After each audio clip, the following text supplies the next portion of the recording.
So I had a chance to fly this past weekend at Paris Raceway and capture some motocross practice runs.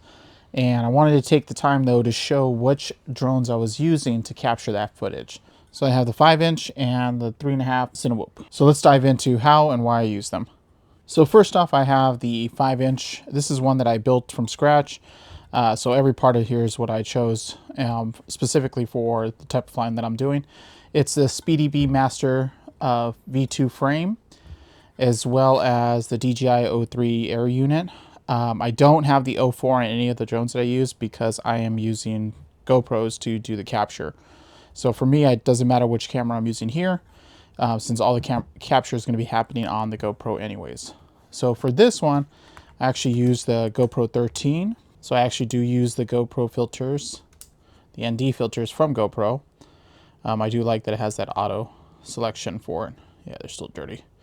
So when I'm using this one, I get about 5, maybe 6 minutes of flying. But again, I'm not going more than a couple hundred feet away from where I'm at. I stay pretty close to the track. But this is a good drone. It's reliable and it can go fast. It keeps up with the riders. So for the next drone, I have the GepRC Cinelog 35V2. It's a 3.5-inch Cinewhoop. This is actually the first drone that I bought from when I moved from the DJI Air 3 over to my FPV drones. So this has been a workhorse for me. I do like it because I can get a little bit closer to the riders. I have the prop guards. I'm always trying to be careful not to ever endanger any of the riders out there, but it gives me that little bit of protection. Now, the only thing with the way that I have this one configured right now is that it doesn't have the speed necessarily when I have those riders open up on the track. This is mostly tuned for when I do the mountain bike races and more technical sections. So it can definitely keep up when they're slow or on turns or watching the jumps, but if they're hitting the throttle and going full, I cannot keep up with this one, unfortunately.